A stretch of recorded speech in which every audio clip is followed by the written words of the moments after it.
So Justin Bieber's in the news for calling out Tom Cruise. Well, guess what?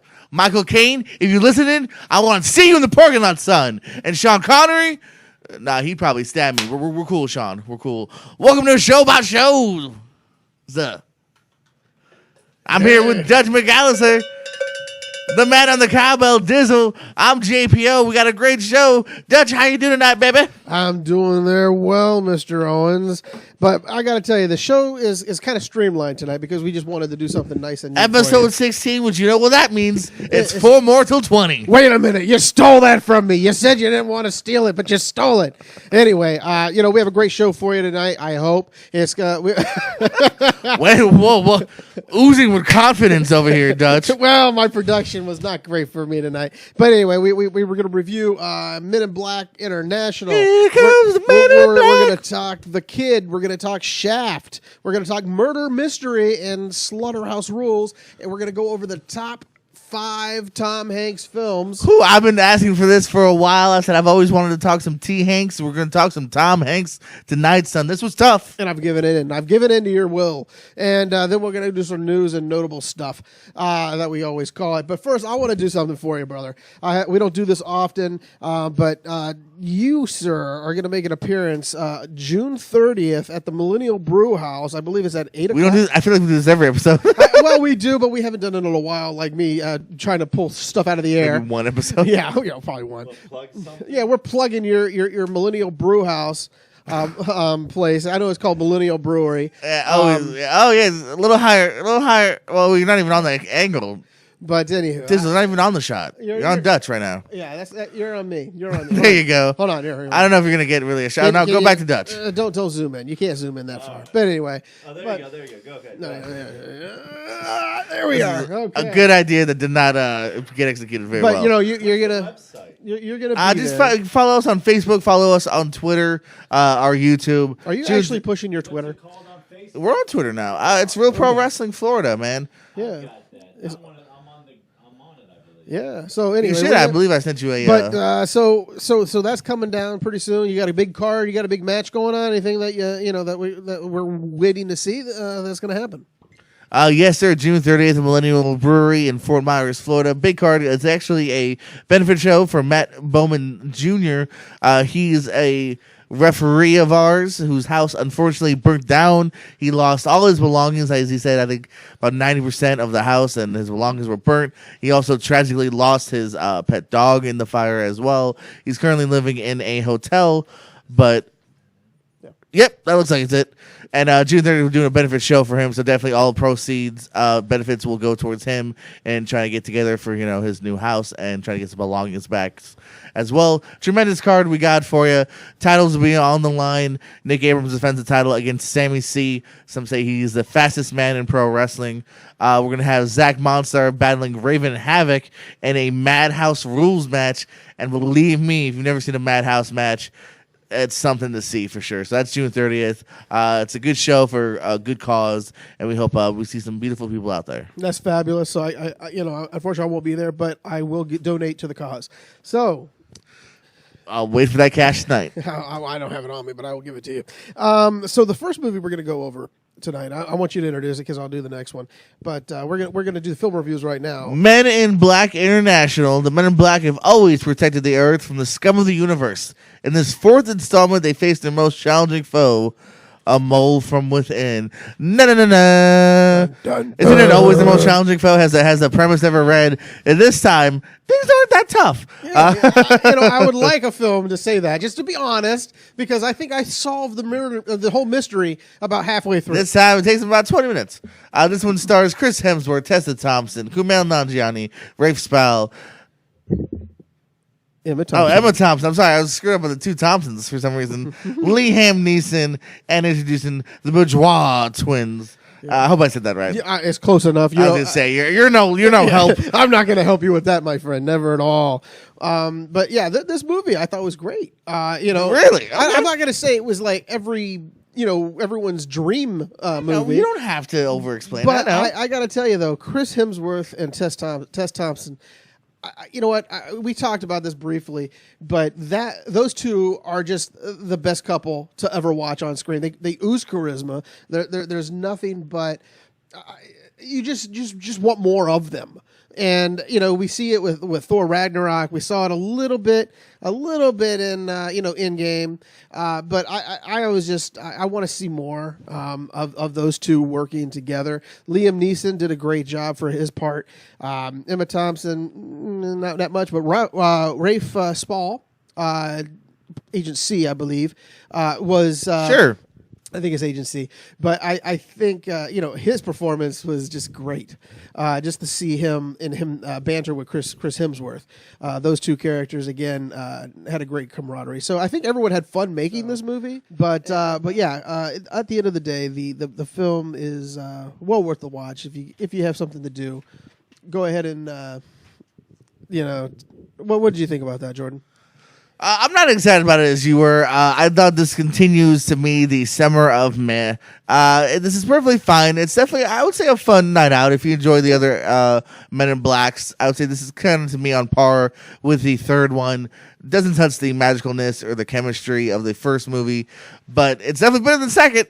And like I said, I had fun. I kind of put it right in that same vein as I did with Godzilla and a couple other movies this summer, where it's a good, fine afternoon, but it's not going to be a movie that I'm going to revisit or even really highly recommend for anyone that isn't an avid moviegoer like us to go see. They can very much wait till it's out on digital. I enjoyed everyone in it. You do have a supremely likable cast. I enjoyed Hemsworth and Thompson as well. I would love to see them together in more things.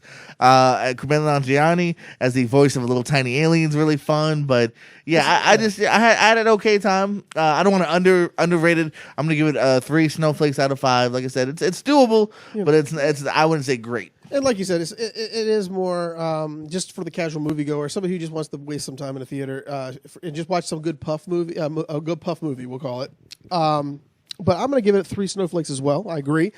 Bring your family and bring your kids. It's 3. I had it written down before you even said it. But yeah, it was good. It wasn't. When I say great, I just liked the chemistry between the two leads, and that's what I liked. No, the film's not great. Those two are great. I did.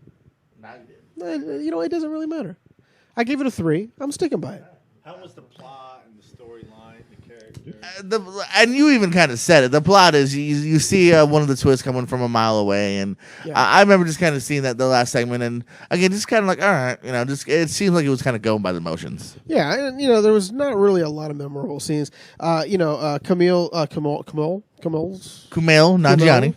Nanjiani, his character basically was painted in. I think, as you and I spoke, they didn't really need him, but they just put him in there for the to draw in some kids or keep their attention throughout the film. Just it would seem like it was a perfect thing to do. Like was it ADR and afterwards where they spliced in a couple more jokes. He kind of just reiterates in kind of a smart ass way some of the lines. Yeah. So like I said, it's worth watching. It's just you don't have to go out of your way to watch it. That's what I'm getting at, but I still give it a 3 as for watching. The next movie we got coming up, we talked about it earlier in the year, but none of us would want to watch it. But finally, you, my friend, finally got to see it. It's called The Kid, a story about a kid who witnesses Billy the Kid's encounter with Pat Garrett. It stars Jake Shore, Chris Pratt, Dane DeHaan, and Ethan Hawke. And what did you think about it? So, I never thought I'd say this, but I guess it's just the truth. I think I'm a sucker for a good Western. I really do, because I loved 3:10 to Yuma a few years back. Yeah. There's a movie called The Proposition with Guy Pearce, I think, that I quite enjoyed. Very good, yes. And yeah, I don't know. Again, I like this. This is a little bit of a divide, it seems like, on some fans. Some totally didn't get into it. I did, though, here. I've actually been on an Ethan Hawke kick, because I just started watching The Phenom on Netflix, which is where he's like an abusive baseball coach father. I just finished Juliet Naked, which you saw, which I enjoyed him in. And I just think Ethan Hawke's got some good range, and First Reformed as well. So I'm on an Ethan Hawke kick. And it's a good time, too. It's a great resurgence for him. It's the year of the hawk. And Dane DeHaan, who I've always been a fan of for years now, from his first film, maybe not his first film, but Chronicle was the first thing I saw him in. Yeah. And I thought he did really good here. He plays Billy the Kid, and there's another kid in this called Jake Schur. And I was always intrigued by this film, too, because Chris Pratt, yes, Star-Lord, is the villain in this film. He's coming after this kid because It's his son, right? it's his nephew. Nephew, 'Cause okay. the opening moments, he kills the brother because the brother's also an abusive jerk who is about to murder the mother, and so he kills him trying to defend Mama. And that's what you do. You defend Mama. Yes. And Chris Pratt's pretty good. You can tell he's never seen him curse so much, dropping lots of F-bombs, Chris Pratt. Well, that's and, great. He's against character. Yeah, and that's what I mean. That's why I thought it was interesting to see him. I think he had fun. I think he read the script and went, all right. This is the first directorial effort, too, of Vincent D'Onofrio, who's also in this film for a little bit. Okay. Adam Baldwin's in this film as well from Serenity. Good to see him pop up. I haven't seen him in a little bit. And yeah, I like this, man. I mean, it's not groundbreaking. It can be a little bit slow at points. But yeah, I enjoyed everyone in this. There's a shot of Pratt and Hawk in their mustachioed, bearded gloriness of Chris Pratt. Who I'm surprised. I don't know if it's a contract thing or not, but like on the box cover is not mentioned in the cast. Like they mentioned DeHaan, Schur, and Hawk. So I wonder if it's a contract thing from Pratt. I don't know. That's possible, yeah. He didn't want to detract from probably the whole other cast. Yeah, but you sell Pratt if you're allowed to sell Pratt. You know that. Yeah, that's true. Yeah. So I liked it though. I don't want to overrate it. I'm gonna say again. I'm gonna match my last review. 3 snowflakes out of 5. It's definitely. I think it's worth a watch here. If you like a Western, check this one out. I have to say though, before we move on to the next one, I have to agree though. I think westerns are very not. They're not. People don't like them as much anymore for some reason, and they're not. They're like box office poison. It used to be dime a dozen back in the day, but now it's 'cause I like grew dime up on every few westerns. years. I used to grow up on westerns at my house, so I watched a ton of westerns, a lot of different types, television shows. But I will check this one out. I've been wanting to check it out now that I heard. Yeah, what and you this is said. one I think we both were willing to see in a theater. I think it just never worked out. Yeah. I want to say there was a couple times where like it played at 1 p.m. only, or Yeah. maybe just 10 p.m. like weird times. Yeah, you we know, were both working, or something crazy was happening. There's a couple times I even feel like I was definitely going to see it and something happened and then it was gone. Turn around and it's gone. Next one, we're gonna change gears here now. Now I'm gonna talk about a movie that you saw that I didn't see now, and that's Shaft. John Shaft Jr. recruits his father Shaft to help solve a friend's murder, and this stars multiple Shafts. You got Samuel L. Jackson, Jesse T. Usher, Richard Roundtree, and then you got Regina Hall on Alexandra Shipp.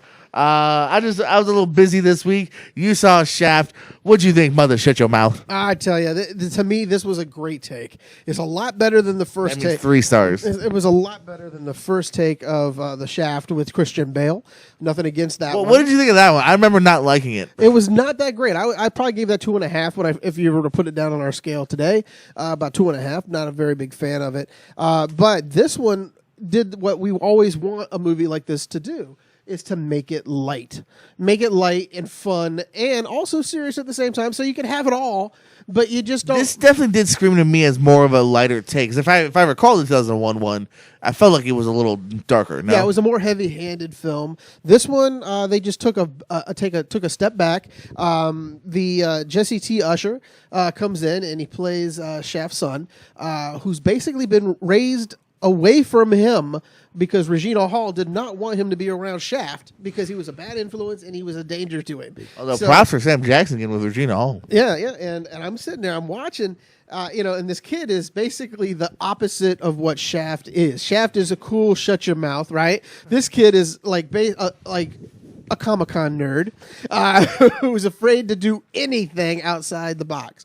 And then as he gets warmed up with Shaft and he's in this investigation about his friend's death, he kind of warms up. And next thing you know, it's just everything is, there's a lot of language in the film. Alexandra Shipp plays the love interest to Jesse T.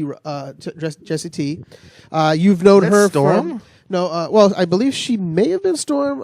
I'm not sure about that one, but I know for a fact she was in Love, Simon. So if that's her, then that's, but she was in Love, Simon.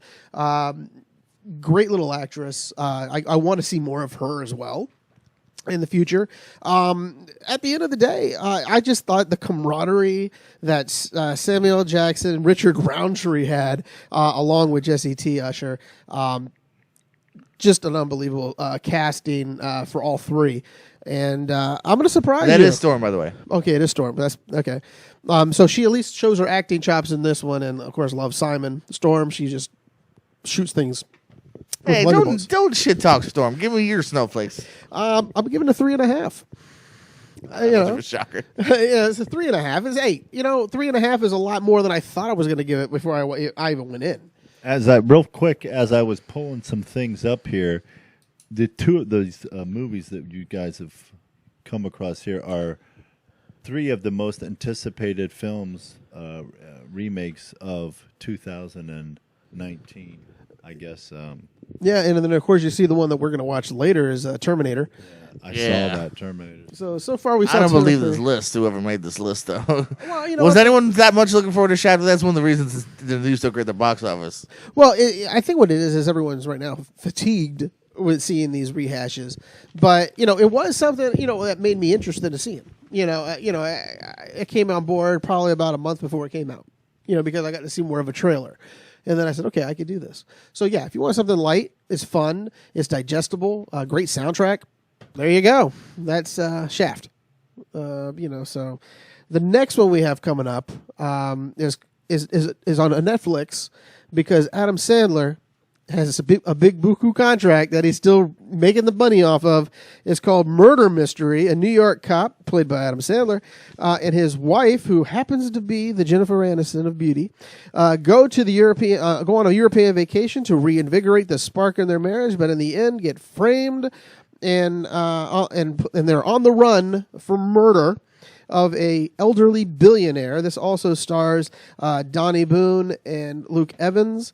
No love for Gemma Arterton. Come on, baby. Well, Gemma Arterton, she's in a, but I'm just trying to, lighten up the cast. People names that are what people would know. So Yeah. So wait, you're telling me people know Danny Boone over Gemma Arterton? You're wrong. absolutely. Who's Danny Boone? Name two things. I'll give you $5. I haven't DM'd, but he's French. Yeah, you're So lying. anyhow, but yeah. So you saw it, have you not?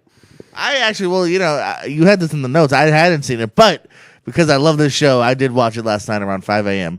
And I finished it up right around that time. You want me to go first? Go first. Go first. I like your stuff. So Adam Sandler, there's two versions of bad movies for Adam Sandler. There's the trying too hard, why kind of bad, which is the ridiculous 6 moments of grown-ups where there's a deer pissing in his mouth, stuff like that, where you're just like, what is going on? Then there's the other kind of bad where it's just, where's the jokes? Are you even trying? Like this reminded me of Sandy Wexler, where I don't hate this movie. I just kind of nothing this movie. I didn't laugh that much. I was waiting for it to wrap up. I don't know. I didn't think there just wasn't a hell of a lot going on here. I have to agree. The only thing that kind of piqued my interest was the dinner between the two couples. His partner from New York. So the dinner from the first 10 minutes? Yeah, the only thing that piqued my interest is like I would like to see more dinners with these four because there's got to be something they've cut on the floor that has to be funny. I do like that partner. I forgot his name. I think it's Eric Rodriguez. Maybe Yeah, he was on Worksaholics. Yeah, and he's a great actor. I was hoping for more of him in the film, but we never got to He see only him. pops up a couple times. Yeah, and I'm with you. I was lost as soon as they went off to Europe, and I didn't want to. I wanted to come back home a lot earlier than the movie allowed me. It was like it would have been that bus trip that they would have taken. That's how I felt that show was going, and Came in by Alan Covert, by the way, in the bus. yeah, and I just look at it as this movie was directionalist. It had no direction whatsoever, and Which is a word I've said for grown-ups many times. Where I'm Yeah. like, do they even have a yeah. have a script? Yeah, and they didn't have a fun script for this one, like you're about to say with the grown-ups. This is another one of Adam Sandler going, Hey, Netflix, give me some money. I'm gonna take a nice vacation. Yeah, I'm going to bring a hot chick with me by the name of Jennifer Aniston. Even Luke Make Evans. sure my wife gets a cameo. Yeah, Luke, Again, she plays the a only stewardess. one who I liked was Danny Boone, who played the detective. For some reason, Is that who that was? I don't even know who Yes, that he was. was the French Okay. detective, and you got to say his performance was better than most. I agree and disagree all at once. It's a fun performance because I felt like he didn't give enough. Yeah. And that's how even the character comes across. Like at one point, Yeah, they're like, yeah. "What do you do? We're solving this without you." You know, But at the end of the day, I'm going to tell you how many snowflakes you're going to be shocked by this. 1.5. I'm only shocked because I swear to God, that's my rating. What? Is 1.5. But I did give it a thumbs down on Netflix, so they would know my very Oh, there's disapproval. Danny Boone and Yeah. Adam Sandler. There they I are. would say my favorite part of the movie was Sandler's mustache. He's kind of nice. Yeah. And I don't know, man. Like I said, I think, and you even said you liked the trailer more than me. You had kind of hopes for this. Yeah. The trailer, the way they cut it, it looked decent, and I thought it would make me laugh a little. This one, I think I was going off his track record, except for, and this was one where I think he was more of just a hired hand as an actor. Meyerowitz Stories. I haven't seen a single Netflix movie that's probably more Well, than what 2 about the stars. one with the Chris Rock one? Sure, that's 2.5. I'm at about 2.5, 3 on that one. I could probably go 3. Sure, I did forget about that one. I'm thinking Ridiculous 6. Yeah. Sandy Wexler. You're thinking Do Over. Yeah. Grown Ups 4, because that's going to happen. Is it? Oh, I'm just going to skip 3 and go to 4. oh, jeez, yeah. But anyway, yeah. So at the end of the day, 1.5. You have 1.5. The next movie we have, I don't really have much of a description. Which, by the on way, it. might actually be the worst review we've given so far on the show. We're pretty nice. Well, I think I gave there was one that you gave, Big Mama. What was Oh, what did I give? Yeah, probably 1 Mom star. was like 1 yeah, or that's something true. like Screw that? Tyler Perry's movies. Mama's Dead funeral show. But the next film, I don't have a description of it in front of me for some reason because I think I was just too busy to write it down. But you saw it. I've been wanting to see Since this. that rating, Tyler Perry has not come to sit. He canceled his appearance. Said he's not coming in until we give Yeah, him he a better canceled it? rating. Yeah, so we'll get him in his chair. Hey, Tyler, you're really good in Gone Girl. So there you go. Yeah, And you were good in Vice. So Oh, when come you're on. like a co-star in a movie, you're not the dreadful shits like your movies are when you do write and direct them. dear And here God. comes Timothy. And so I want you to go and go get Slaughterhouse Rules. Slaughterhouse Rules, because this was Simon Pegg, if I'm not mistaken. Yeah, I got the whole thing here. Tell me what that's about, because I didn't see it. I've been wanting to watch it. I just haven't had a chance. So, Slaughterhouse Rules. Dawn, a student at the boarding school Slaughterhouse, faces the arcane rules of the establishment when a new threat emerges, and the tenants of the school engage in a bloody battle for survival. This stars Finn Cole, Asa Butterfield, Simon Pegg, Michael Sheen, Nick Frost, Hermione Corfield, Tom Harris, and Margot Robbie pops up in this. I wanted to, again, another movie kind of like we just mentioned with Sandler. I very much came here for the cast. You tell me Pegg and Frost are in a movie, I'm going to see it. Actually, you tell me Pegg's in a movie, I'm going to see it just based on him alone. And Slaughterhouse Rules. so this has more of a horror tinge to it. I want to give it away because I haven't seen the trailer in a while. But there's something sinister obviously happening at the school. So I kind of like, all right, gives you Hot Fuzz, Shaun of the Dead vibes. But, well, here's the difference. Those had really good writers here. Those had a really good director here. This felt very much more a B movie. It felt scattered at points here. They explore some stuff early on that I really feel they really capitalize on here. No one's in it all that much. It's more the kids. So if you're looking for a lot of Frost or a lot of Sheen, you don't really get it. And yeah, I just felt this thing was just too scattered. I'm gonna give it. I don't know if I'm being too nice. No, I'm going to say just 2 stars in the end. I liked it a little bit, and I was waiting for me to pick up, but unfortunately for me, it just never really got going. You disappointed me in this. I was hoping for the best. But I might still watch it once it comes out on Prime or something that I can watch it for free. So Yeah, I mean, in that case, yeah, it might pass a quick afternoon when it's already on your streaming service. So what did you give this again? I'm sorry, I missed that. For I'm some gonna give it reason. 2. I'm gonna give it 2. Okay, two snowflakes. Solid 2. 2.5 if Simon Pegg comes on the couch. There we go. So from there, we go from a movie that gets a solid 2 to a man who deserves a solid 5 anytime he comes into the room. And I'm not talking about The Aviator or Mr. Owens. I'm talking about Thomas Hanks. Tom Hanks, everyone's favorite actor, the most nice guy in Hollywood, voted a couple times in a row the most nice guy in Hollywood. I love him. I love him. I love him. I've been wanting to do this list for a while. You know, his personal life, what I like about him is that he helps people find the other pair of his shoes. You know, he finds the right pair and he puts it on his Twitter, and all of a sudden somebody goes, oh, that is actually my shoe. You know, I lost it where you found it. So he's actually reunited rights with their lefts and their lefts with their rights. It's just an amazing thing. That is so effing weird. It is, but he does it because he's a nice guy, Tom Hanks. So what we've done is put together a list of the top 5 Tom Hanks films. I'm going to have you go first, then, Mr. Jordan, if you wish, because I think you got a good number 10, and maybe a 9, and an 8, and a 7, and a 6, because I got some too. For the first time ever. Okay, we'll do clockwork here. Digital, get ready with your top 5 here in a couple minutes. Here's my honorable mentions, basically my 10 through 6. Number 10, Road to Perdition. 9, Captain Phillips. 8, Castaway. 7, Forrest Gump. And 6, one of my favorite rom-coms, You've Got Mail, baby. I miss AOL. My number 5 now is a collaboration between him and Steven Spielberg. The Terminal. No, I'm just playing. Don't get mad at me. It's Catch Me If You Can. I love this from the first time I saw it. It's one of those movies that I think is a solid 2.5 hours. Yeah. But I don't feel it, man. I enjoyed this ride. This is maybe the first time, because I didn't like Leo DiCaprio at first. I thought he's not that great in Titanic. Romeo and Juliet don't do much for me. The Basketball Diaries? Never saw Basketball Diaries. Sure, that's a good one. Oh, don't forget, I'm young when I'm growing up here at that point, yeah. so it's something I will go back to now. So I just remember kind of not being won over by him, and then he just absolutely runs this thing, DiCaprio, and Hanks is fantastic in the second lead, trying to catch this guy that is absolutely brilliant, who probably should use his smarts for better than the crimes that he's committing, but he just he just loves just getting away with stuff. A great side performance by he just walked in, Christopher Walken. You know, I'm pretty good as Leo's father. And I don't care, people. I'm going to keep doing that. Bye, Christopher. Bye, Christopher. Thank you for your quick camera. Damn, he was in it quick. DiCaprio's in this. One of the first, I want to say, times that I noticed Amy Adams pops up in this as well.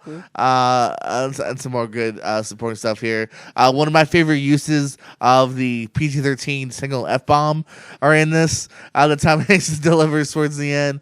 And I even love it at the end, man. Even how it wraps up, I just thought is really nice. And I mean, come on. I mean, how often? Probably the only time we've had Tom Hanks and Leo DiCaprio, right, is the two-hander. So as far as I can see, yeah. I love it. That's movie, my number 5. Let me tell you, even number 5 even became a Broadway show. So it goes to show you there was a lot of love. I'm back in the lot of studio. love. Hey, talk about Mr. Catch Walken, Me. Mr. Walken. Hey, Dutch. Before you leave, I have a question for you. Yes, of course. How long did you hold that watch up your arse? You know, maybe I'll shove the watch up your ass if you ask me stupid questions. Okay, did Robert Wagner actually kill Natalie Wood? I don't just plead the 4th. I plead the 5th. Okay. Well, it was great to have Christopher Walken. Everybody, give him a hand, Christopher Walken. Hey, Dutch, would you like to come on a boat ride with me? No, that's all right. I hear you and Robert were canoodling that evening. Anyway, allegedly. My next one coming up. Wait.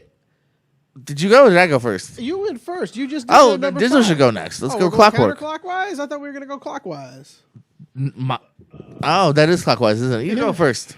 Okay, I'm going to go. You hold up. Hold up for a I second. don't know how clocks work, Digital. I'm sorry. Because you said you want to go clockwise, so we're going to go clockwise. Right, I'm So, bad with clocks. I've always cheated with the digital. So here are my honorable mentions. At number 10 came Nothing in Common with Jackie Gleason and, of course, Tom. Number 9, The Money Pit with Shelley Long. Number 6, Volunteers with John Candy and Rita Wilson. And, I'm sorry, number 7. Oh, Jesus Christ, I'm awful with my numbers. Number 8, we'll go Sleepless in Seattle. Number 7, good performances, good movie altogether, Philadelphia. and number 6 was Volunteers. But my number 5 is an all-time classic, makes me laugh every time I watch it. The first time these two kids ever got together, Joe versus the Volcano, with Meg Ryan, who plays multiple parts in this film as well. To me, it's just a classic comedy where a guy thinks he's dying, and and a doctor is paid to make sure that man believes it. And so basically, so Joe is given all this money to throw himself into a volcano. And because he's got nothing else to live for, he's been diagnosed with this cancer, and he falls in love with a pretty little Meg Ryan, and they have a nice boat ride, and it has it's just a great time. It's one of my favorites. Makes me laugh. That's why it's number 5. Now have you ever seen it yet? Have you seen the Joe versus? No, I was gonna say you named I think 3 movies I've never seen, and this is one of them. I'd heard some disparaging things about this, so it's never made too high of my must-see list. I do love Tom Hanks, though. He is someone that I would like to just basically finish his filmography of what I am missing. Yeah. So I'll check this out sometime. Yeah, you should. It's well worth it in my book. So, Dizzle, you got something coming. Dizzle, what you got, buddy? All right. My number 5 would be an honorable mention. I liked Philadelphia. So that's not 5. That's 6. Well, yeah, he's doing his honorable mentions first, and he said just said my. Are we starting off with best or worst? No, just go. No. Just go with your honorable mentions, and then we'll go to number 5. It's always worst to best. That's right. Okay. So Always. Bridge of Spies will be my number 5. There you Bridge of go. Spies. Bridge of Spies. I love it. I don't. I think that's another. Is that another Spielberg film with him? Yes. And Wait. Is it Yes. a collaboration? I didn't really get into Yes. it, so I kind of just stopped watching it that quick. I loved it. I liked it when I go through my list. I just write down everything that's a possibility. I had so many already by the time I got to that year. I didn't write it down because I just figured it's not going to make it. But it is a decent film. I actually think that movie's slightly underrated. I think that's what won that one dude the Oscar that year. The other guy. Wow, I'm blanking on his name. Did not deserve the Oscar, by the way, compared to some of the people he played against. But it was a good performance, and I thought it's a pretty Was good it Adrian film. Bauer? No, it wasn't. He was. Oh, that was another one, wasn't it? What? Adrian. What's his name? Adrian Brower. Or, I don't know who that is. I'm bad with names. You know. I that. know you are. Well, that's why I'm The saying guy I with don't the know. Big nose. The guy with the Mark big nose. Rylance. Oh, there Yes, you Mark go. Rylance won the Oscar. Wow, I was way off in undeservedly, that process. undeservedly, especially whoever else was nominated. But not to disparage too much. I like the film. I thought I was with it till the end. There's some good tense moments at the end. Tom Hanks is really good in it. So yeah, it's not a bad film. So now we're up to the number 4, and you, my good man, are next. This is where it gets. I mean, it's been hard. Like I really wanted to talk about You've Got Mail, but I couldn't. So my number 4 is Big.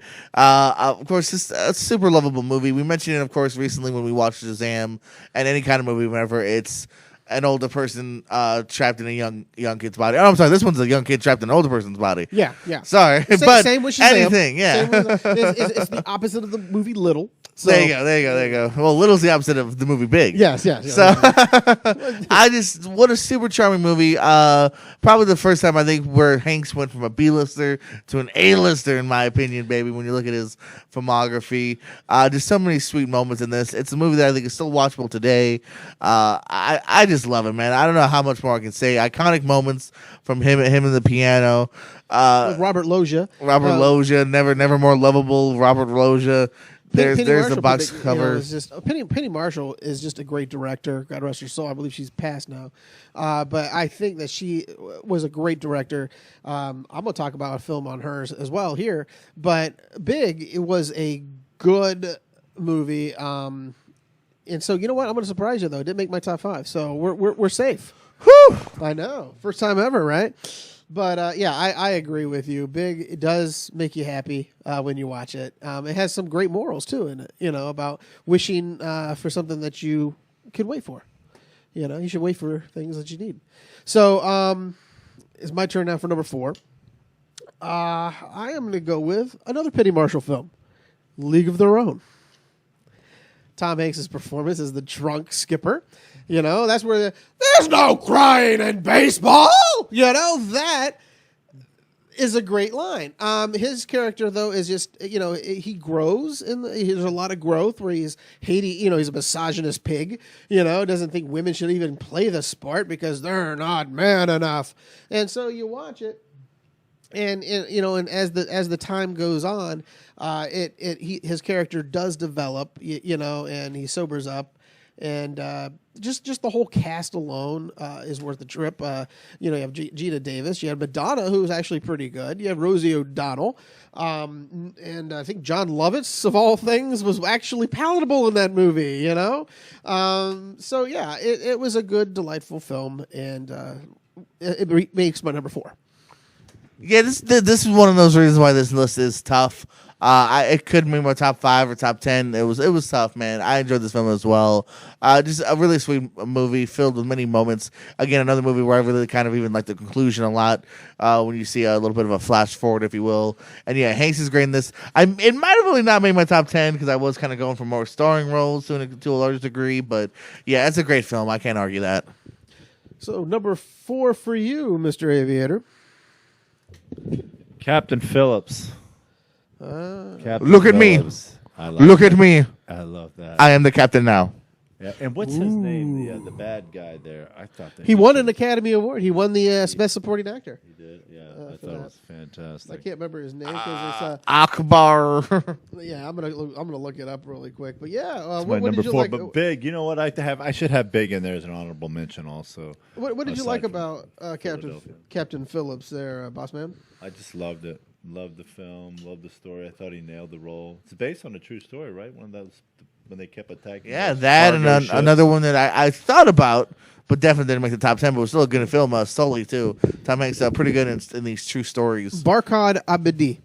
Okay, I said Akbar, Barkar. All right, hey. Like you, I wasn't that far off, but was Yes. wrong. Yeah, but of course they only drink when I mispronounce. Hey, you So- have a shot for me, too, guys. Yeah, so there you go. But there's 2 Barkhards, so don't get confused. This movie. My number 3 now, and I'm going to do as I usually do. I'm going to kind of include a couple movies here. I'm going to say the Toy Story films. I mean, if you need me to pick Toy Story 3, yeah, I gotta say Toy Story 3 just because that Toy has Story 3, I some agree. epic moments and some great laughs too. I mean, I don't think people forget because people do love that movie. But not only, and Tom Hanks said that his favorite scene is them in the was like a trash compactor where they Trash all compactor. hold hands. Yes. Oh, come on! If you didn't get misty-eyed in that scene, you Oh. have no heart. Yeah, and like I said, I just saw Tom Hanks interview talking about that scene the other day. And again, like not to jump ahead, but I've heard nothing but good things about Toy Story 4. This has it's been a great franchise, one that I've been with since I was a kid. The first one came out at the perfect time, 1995, and I was just a little one. Written by Joss Whedon, by the way, who would go on to Buffy and Avengers. So I always think that's kind of cool. And one of the first times where it was one of the first, I think, computer animated films too. So I remember people at the time being like, "What's this new animation? Blasphemy!" It's what put Pixar on the map. And it put Pixar on the map, and was the first time they're like, "Oh, this is it's a damn fine film, let alone a cartoon. It's a damn fine movie." Yeah. And I just think this has been a trilogy now. I don't even know what do you call 4 movies? A quadrilogy? A quadrilogy? Sure, this has been a great franchise. Basically, is what I'm going to say. There's a quadrilogy. And yeah, so it's just Toy Story. It's a wonderful film. So we're on number 3. This movie was based on a Stephen King book. I read the book. I cried my eyes out. I knew what was going to happen in this movie. It's called The Green Mile, with Michael Clark Duncan playing the unfortunate prisoner who is just unbelievably done. It made me cry. I knew it was coming. The performances done by both men. It was just unbelievable. And basically, Tom Hanks is a prison guard who finds that this guy who's brought in for murder really never committed this, but he can't prove it otherwise. And this has a great cast, but at the end of the day, the story is what it was, and the performances that were brought out. There's a few things in the movie that I wish they would have added to it, but again, it probably would have been another 20, 30 minutes to the 3-hour movie that it ran. But at the end of the day, The Green Mile, my number 3. heard the mouse was the hardest part making the film. Well, yeah, I think they used a real live mouse. They So filmed it for hours to do the little. yeah, the scene where they crush him, it was just terrible. And of course, Michael Clark Duncan, when they fry him, is even worse. But what's your thoughts on this movie? I absolutely love this movie, and I'll talk more about it soon. Wink, wink. Okay. So, what is your number 3 there, Mr. Ryan? That means he has it rated. Yes, he's rated it somewhere. He's got it We rated don't know. somewhere again. Obviously. I don't know what numbers we're on, 3, so- Saving Private Me. Ah, there you go. I Yes. see what you did there. Yes. The name Saving- game continues. Yes. Just one of the greatest. To me, a great war film. Probably the best World War II film of all times, in my opinion. So, Yeah, a lot of people like it.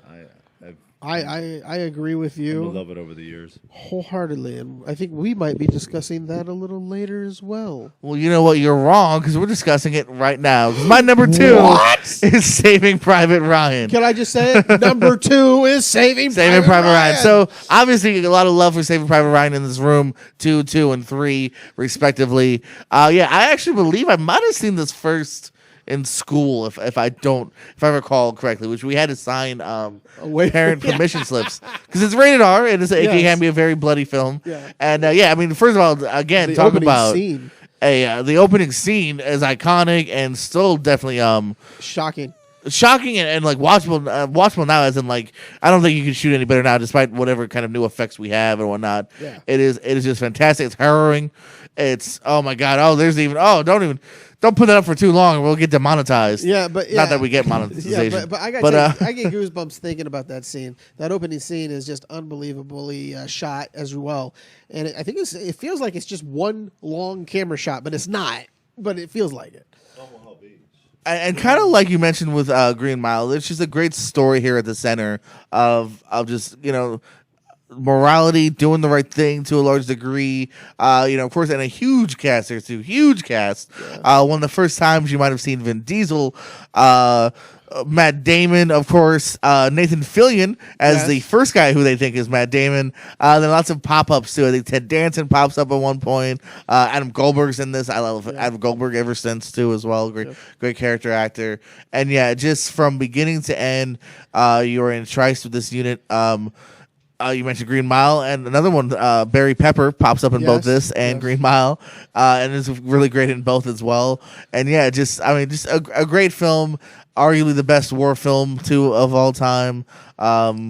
Just that's one of the reasons too. Whatever year this was it's a great year of film. I believe this is the year that Shakespeare. I heard Shakespeare beat it or whatever. Possibly, but I gotta say, I watched this movie in the theater, and I swear to you, I know there was somebody who had to have survived it, or at least knew some people who did.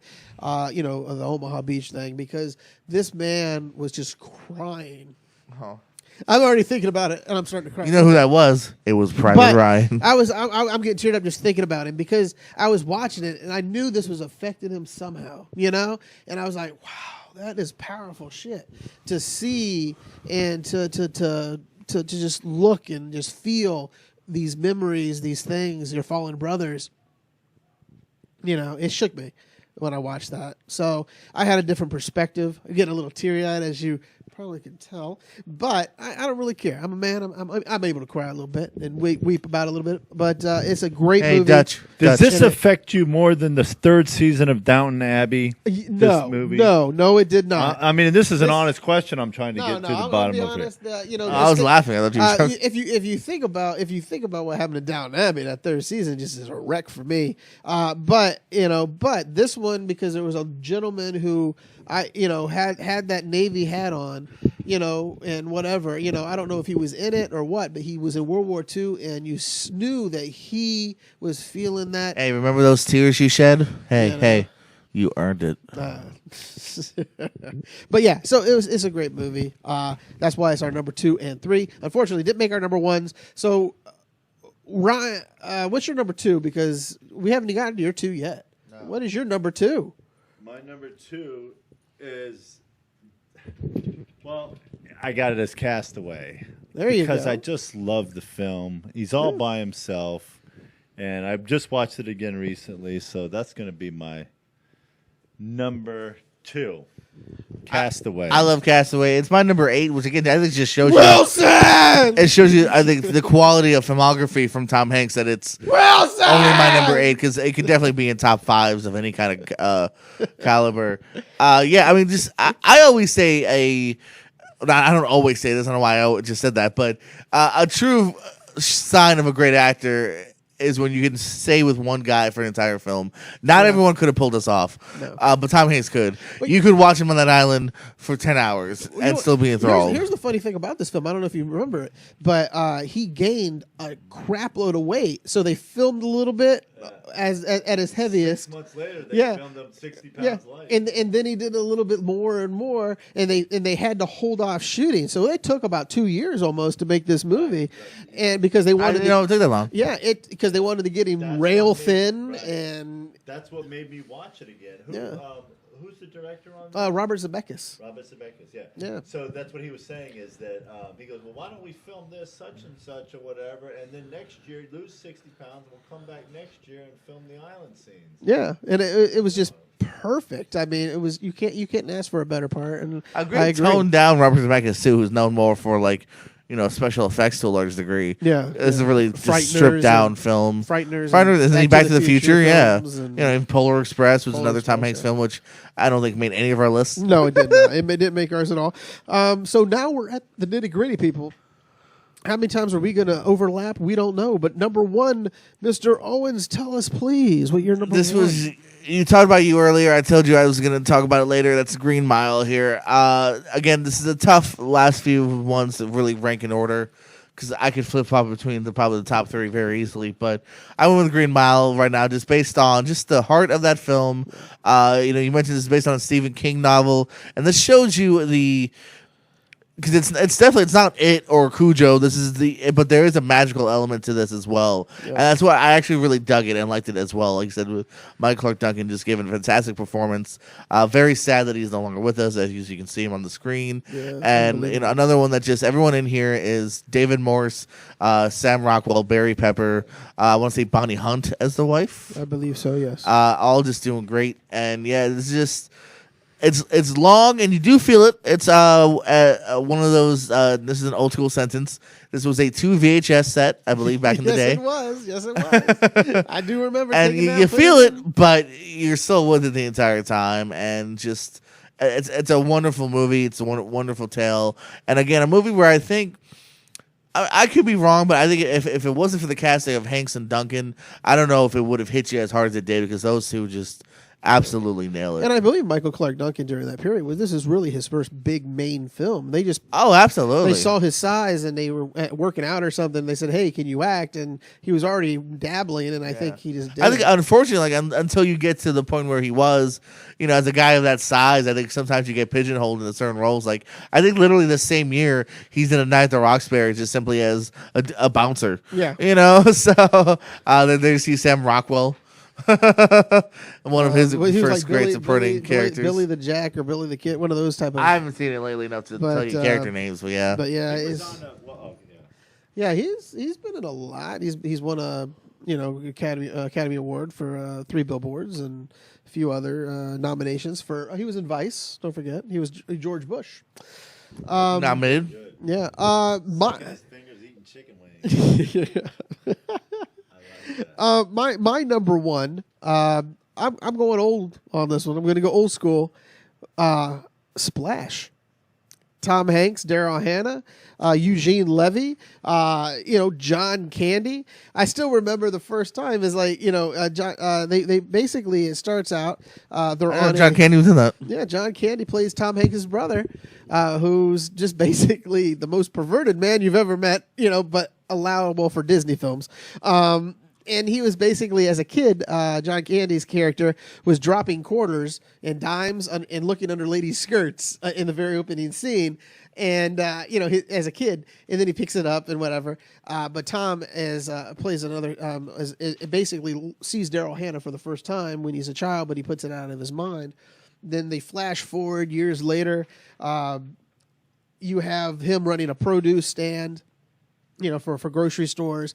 And I still remember, John Candy stands out to me a lot in movies. You know that because I just love him as well. He says, "Look, guys, I'm published. They published my letter in Penthouse magazine." And so he's always been that kind of guy. But again, it's a romance story between Daryl Hannah and Tom Hanks. Eugene Levy plays the foil who tries to prove that she is a mermaid. So he plays a spoil sport. To me, it's just a great tale, great family film. You said tail. Yes, I did, and I meant it. So yes, go out, watch it if you haven't seen it. I have never seen it. And now I know why. When I told you that off the air earlier, you looked at me like you wanted to punch me. I still do. I still want to punch you in the throat. Basically, you got to watch this movie. It's just a great family film. Great. I just have great childhood memories, and I even watched it not too long ago, and it still plays well for me. And you got to see Daryl Hannah's near ear. As you're a kid, you're like, woohoo! And of course, you ended it creepily.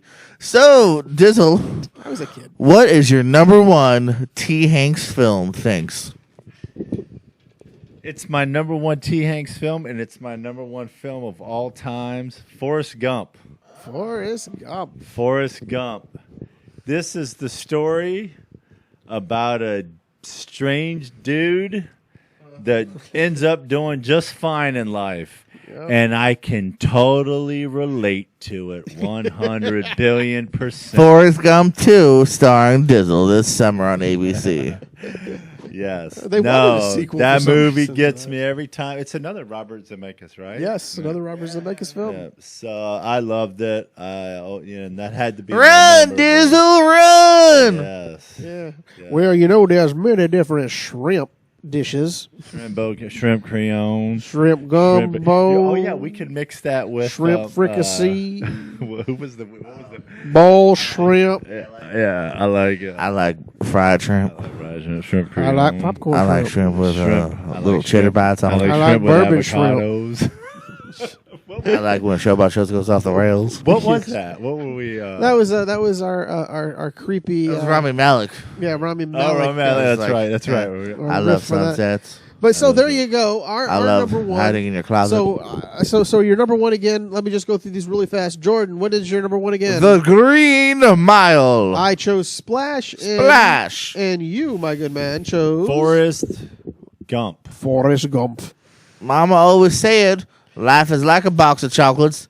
Never know what you're going to get next. Yeah, and if you get the one that's filled with coconut, just throw the crap away because that's some crazy ass chocolate. Okay, I anything love with that. coconut. Yeah, every single piece. I like them all.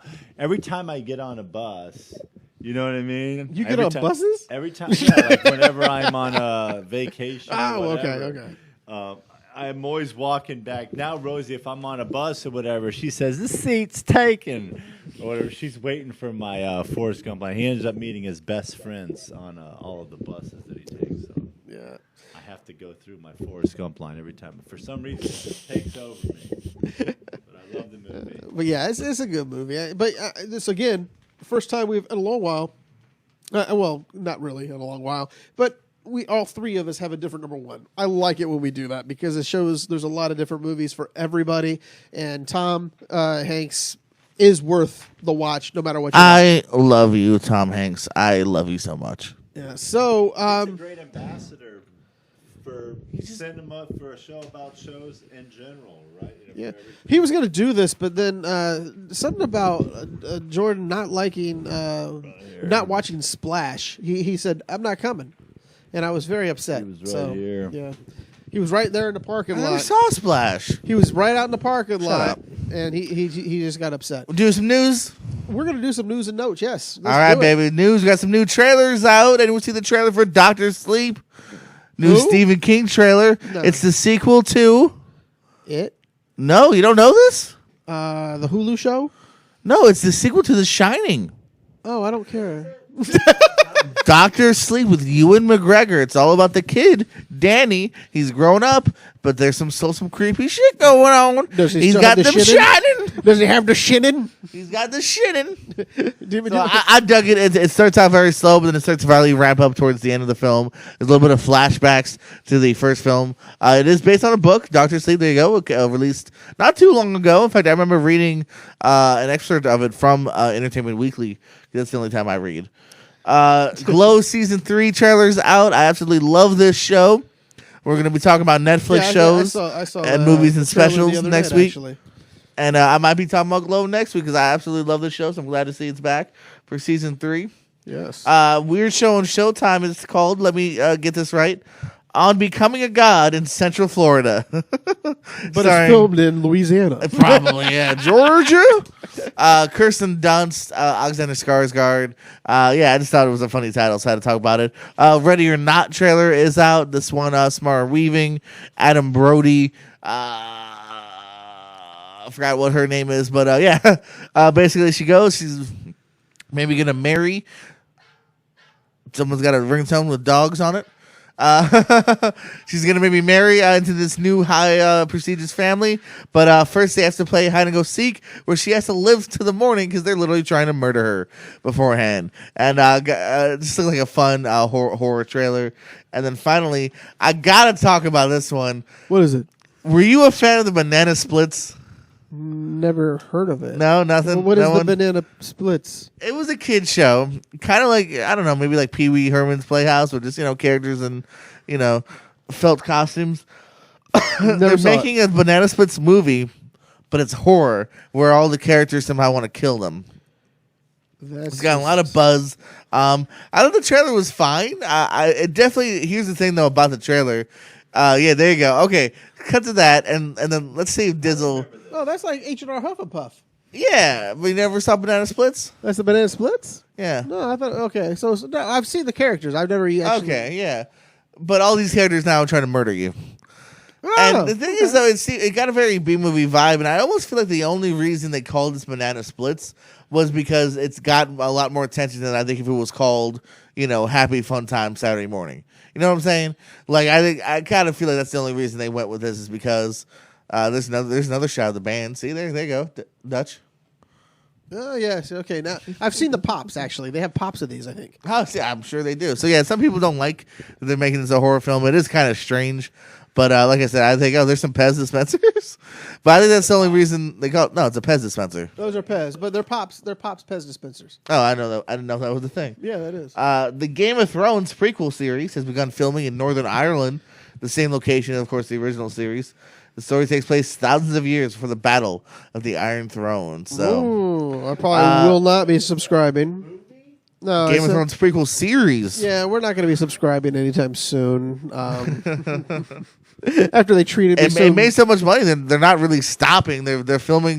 This is supposedly the first of multiple prequel series or which is- spin-offs. which is a bad thing. Cast is going to remain. None. This is all As recast. if you had listened, 1,000 it takes years place over. thousands of years before the Battle of the Iron Throne. Yeah, so we're not going to know any of these people. Yeah. Maybe They're, in lore. they're filming the pilot. It hasn't necessarily been picked up yet. Money.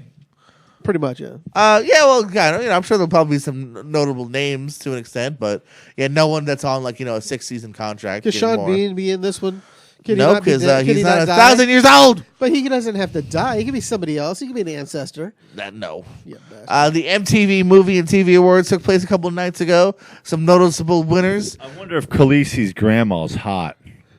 Some noticeable winners was Avengers Probably Endgame, was. winning Best Movie, Best TV Show going to Big Mouth, Best Performance in a Movie to Lady Gaga, A Star Is Born, Best Performance in a Show is with Moss, Handmaid's Tale, and that was hosted by Zachary Levi, and The Rock got the Generation Award, so that was fun No, as well. you actually and Lizzo also had a really good yes, performance. you actually told me that you can't wait to listen to the album now because Lizzo put on such a great. I did not use the performance. words "can't wait." I said I might, or probably will listen to the album. That's now. more than what you would have said. So I'm putting the word "I will listen to it." So just do it. I remember. I'll listen to it on the way home from here.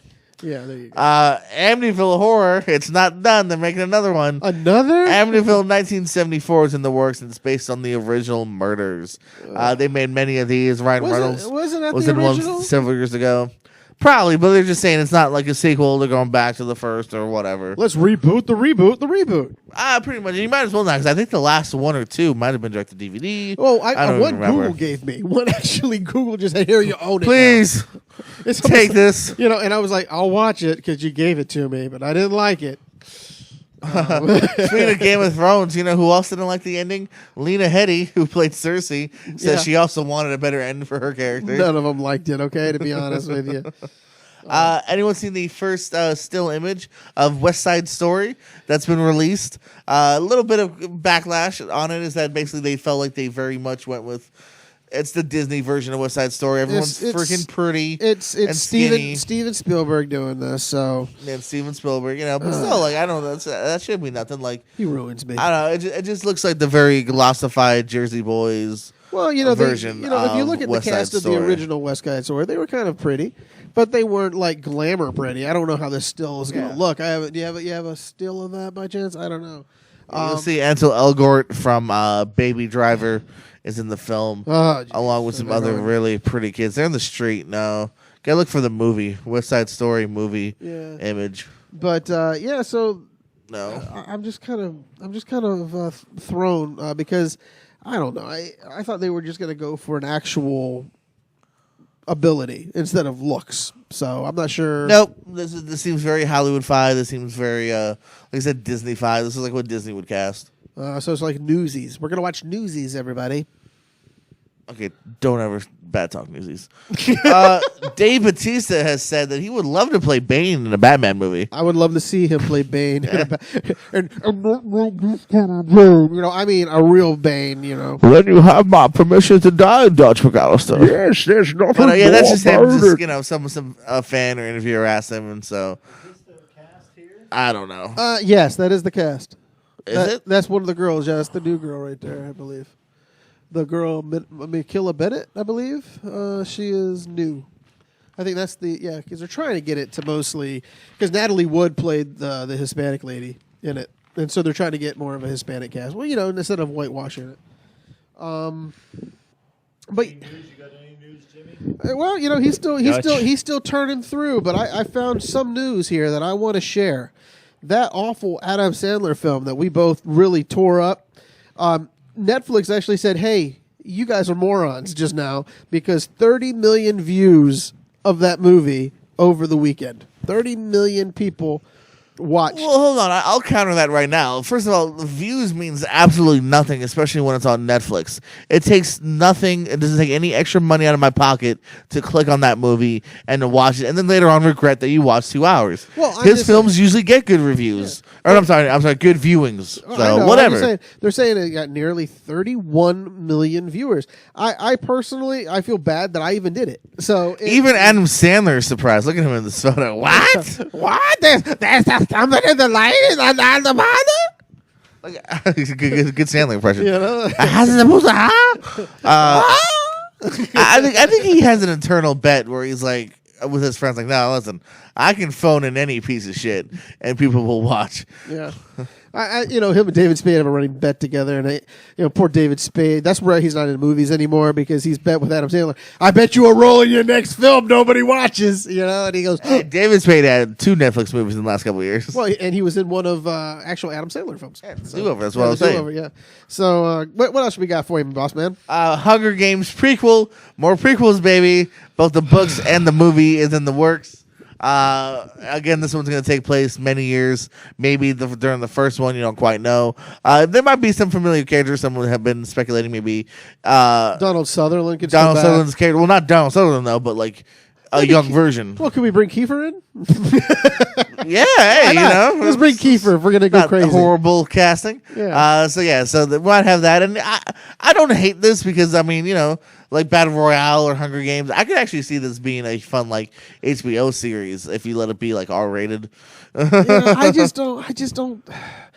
Okay, I understand Hollywood, wants to milk a good thing, but if you don't remember, in my mind, I got tired of the Mockingjay. I read the series, I read the books, loved the books, after the first movie, the second one kind of, then it just fell apart for me after that. You know what I'm saying? I'm gonna disagree there. I think the second one's better than the first one. Well, the I first- think it amps it up. It's better written, more juicier, and then it starts to Well, run I'm just off saying, the rails. in it the just third goes and off. fourth. It just goes off the rails. You know, like I said, the second one was, then it just really started Second going. one's good. It's not as good for me. You didn't read the book. Have you read the books? No, because there's movies. So why would I read when there's movies, Jim? And there you have it, ladies and gentlemen. Why you should read the books on occasion. A poll was on the Joe Blow website for the favorite Samuel L. Jackson role. Ooh. Any guesses? Favorite Samuel Dizzle. L. Jackson? Jules. Oh, from Pulp? Yeah. Maybe. Any? What do you Dizzle? think? Best Samuel L. Jackson role. Zeus. Yeah, We was said that already. Yeah. Thanks for watching the show. Zeus might be good. Who's Zeus that? From, Who's that? You know, Zeus, I light a lightning bolt on your ass. Zeus from Die Hard with a Vengeance. Okay, maybe. What else you got? Nick Fury would be one that people Maybe. people could like. What was the other one where he was in that new? Was it not New Jack City? Who was that other one that was in? You gotta let me know. I can't remember. So what do we Well, got? you've already mentioned 3 of them. Yeah, I mentioned 3. So what do we number got? 5 was Django Unchained. Number 4, Long Kiss Goodnight. Never seen Long Kiss Goodnight. Yeah, that's with Gina Davis. That's a pretty decent movie. Okay. And the number 3 is the 3 you mentioned, Die Hard with a Vengeance. Number 2, Nick Fury in the Marvel Universe. And number 1 was Pulp Fiction. Look at that. I know the top 3. Well, yeah, but I know the top 3. So I'm going to go bragging on this shit. I'm going to brag it. I got the number 1, first off. Second one. He and said then it the third. first. So I said it first, Mr. Yeah. Copycat. Mr. Copycat. So the box office then number 5 is Rocket Man, making another $8 million, bringing it to $66 million. Number 4, X-Men Dark Phoenix, making $9 million, bringing it to $51 million. Number 3, Aladdin made $16 million, bringing that to $263 million. Number 2, Secret Life of Pets, number 2, made a number 23, making it a total of $92 million. And number 1 in its first week, Man in Black International, making $28 million. Well, I think we've just almost done it today. We've almost finished this bad boy up. So the next week, if you come to watch, we're gonna have a 10 things. We officially with 10 things to watch on the Netflix. Also, we're gonna have the top 5 romantic comedies of our choosing. Top 5 romantic comedies, my wheelhouse. Yes, next week is on the list. Well, we're having 2 different shows next week. They're not going to overlap, but we're going to have 2 different shows next week. So we're also going to review Toy Story 4, I believe. We're going to possibly have Child's Play review and Anna review. Also, Deja Vu films we're going to talk about as well. Heck Tarzan, yeah. Shoot yeah. Deja vu, baby. Tarzan, Woo! Big Daddy, and of course, the Aviator's stunning pick, Buena Vista Social Club, which I am still unsure of watching. So, Did you mention the movie's coming out June 21st? June 21st, that is, I believe, Toy Story, and Anna, and Child's Play. There you go. You mentioned There you all go. 3. Yeah. That's what I said. We're going to probably recover and review every single one of those next you week. will. Well, I ain't probably watching will. Anna. You know what? I've decided I'm going to watch it. I've decided I'm going to just throw my money at the screen this week. Have either of you guys went back and just watched anything random lately, like a classic, an old favorite that you just had to go back and watch? Indiana Jones and the Last Crusade. You did? Yeah, saw that? I just Which- rewatched which- that. Last Crusade. The Last Crusade. So That was what my. I watched Castaway. The other So day. I try to once in a while to go backwards, and we do that. But I watched My Best Friends Grow with Dan Cook and Jason Biggs. You did? No. Yeah, I did. That was more of a background. I got stuff to do filler Right, movie. right. a movie I don't really have Feel to watch, good. but I will watch just with noise. Kate Hudson, Okay, you know what? You're not going to sell me on this. Alec Baldwin, Not selling me once on this film. Taron Killam, What? Taron Killam. Oh, now you piqued me interest. Oh, yes. I knew I'd get you, you son of a bitch. Yeah, right. You got to get me high, and then we can watch it, because that'll be the only way. I don't do the drugs. I don't either, but either way, we're going to have to maybe But if a nice brownie comes along, Yeah, if a brownie comes along filled with stuff I can't control, I will do it. So anyway, I'm going to say this is it for us tonight.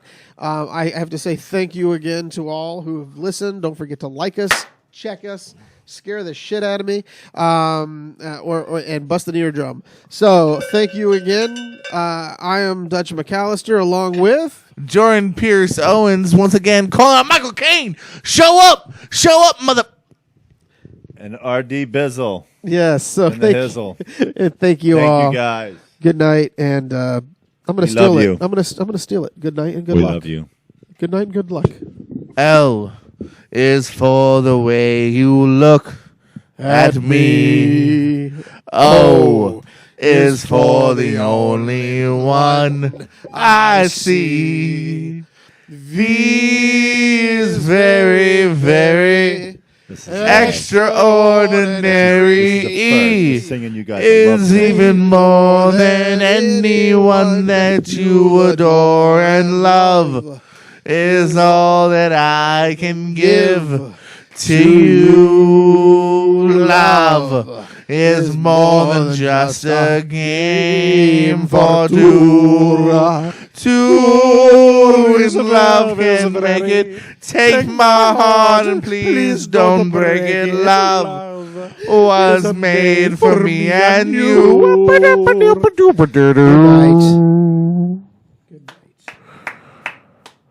I love when Jimmy sings to me. That was my Downton Abbey third season, my Green Mile.